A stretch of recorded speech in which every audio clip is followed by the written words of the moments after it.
ഇടുക്കി കുമളി അമരാവതിയിൽ വന്യമൃഗ സാന്നിധ്യം. പ്രദേശവാസിയായ പുളിക്കൽ ജേക്കബിന്റെ 2 ആടുകളെ വന്യമൃഗം കൊന്നു ഭക്ഷിച്ചു. നാട്ടുകാരുടെ പ്രതിഷേധത്തിന് പിന്നാലെ വനം വകുപ്പ് സ്ഥലത്ത് ക്യാമറ സ്ഥാപിച്ചു.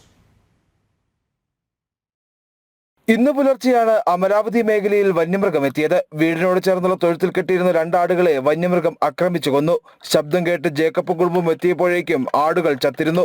ഒരാടിനെ ആക്രമിച്ച് അവശയാക്കിയ നിലയിലുമായിരുന്നു. തുടർന്ന് ഇവർ മറ്റാടുകളെ മാറ്റിക്കെട്ടി.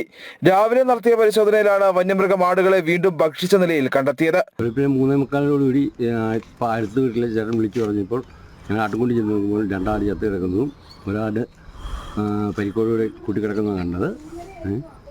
അതിനുശേഷം ഞങ്ങൾ 4 മണിക്ക് ശേഷം 2 ആടുകളെ അയച്ചുകൊണ്ട് വരികയും തിരിച്ച് നേരം വെളുത്ത് നോക്കുമ്പം മറ്റേ ചത്ത് കിടന്ന ഒരാടിനെ ഒന്നും ചെയ്യാതിരുന്ന ആടിനെ കടിച്ച് കാൽഭാഗം വീണ്ടും കടിച്ചു കീറുകയും ചെയ്തു. പരിക്കോരാതെ കിടന്ന ആടിനെ കടിച്ചു കീറിയിട്ടുണ്ട്.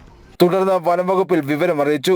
വനംവകുപ്പ് ഉദ്യോഗസ്ഥർ എത്തിയതോടെ നാട്ടുകാരുടെ പ്രതിഷേധം. പിന്നാലെ വന്യമൃഗം എത്തിയ സ്ഥലത്ത് ക്യാമറ സ്ഥാപിച്ച് വനംവകുപ്പ് ഉദ്യോഗസ്ഥർ മടങ്ങി.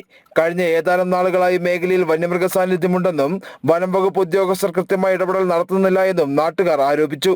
ഇപ്പോൾ ഒരു 2 ആഴ്ചക്കിടെ ഇവിടെ അടുത്ത വീട്ടിൽ തന്നെ, ഈ വീടിൻ്റെ അടുത്ത വീട്ടിൽ തന്നെ പൂച്ചേനെ ആക്രമിക്കുകയും അന്ന് ഫോറസ്റ്റ് ഉദ്യോഗസ്ഥരുമായിട്ട് ബന്ധപ്പെട്ടപ്പോൾ അവരത് പറഞ്ഞത് പട്ടിയാണ് ആക്രമിച്ചതെന്ന് പറഞ്ഞിട്ട് ഇന്നിപ്പോൾ ഇവിടെ വരുമ്പോൾ അവരത് തിരുത്തി പറയുകയാണ്. അന്ന് അവിടെ വന്നതും പുലിയായിരുന്നു. ഇത് നിരന്തരം ആവർത്തിച്ച് വരുന്ന ഒരു സംഭവമായതുകൊണ്ട് ഫോറസ്റ്റ് ഡിപ്പാർട്ട്മെൻറ്റിൻ്റെ ഭാഗത്തു നിന്ന് നിലവിൽ ഇന്ന് ഇവിടെ മാത്രമാണ് ഒരു ക്യാമറ സ്ഥാപിക്കാൻ വേണ്ടി അവർ തയ്യാറായത്. ഇവിടെ ഒരു കൂട് വെക്കണമെന്ന് പറഞ്ഞിട്ട് അത് അവർ വെച്ചിട്ടില്ല. ഇന്ന് പുലി വരും എന്നുള്ളത് അവർ ഉറപ്പ് പറഞ്ഞിട്ടുണ്ട്.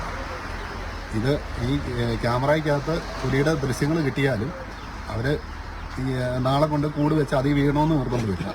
ഇതിന് തക്കതായിട്ടുള്ള ഒരു ഇത് ഫോറസ്റ്റ് ഡിപ്പാർട്ട്മെൻറ്റിൻ്റെ ഭാഗത്തു നിന്ന് ഒരു നടപടി എടുക്കാൻ വേണ്ടി അവരെ സാധിക്കുന്നില്ല. മേഖലയിൽ രൂക്ഷമാകുന്ന വന്യമൃഗശല്യത്തിന് ശാശ്വത പരിഹാരം ഉണ്ടായില്ലെങ്കിൽ ശക്തമായ പ്രതിഷേധ പരിപാടികൾ സംഘടിപ്പിക്കുന്ന മുന്നറിയിപ്പും നാട്ടുകാർ നൽകുന്നു. ജനം, ഇടുക്കി.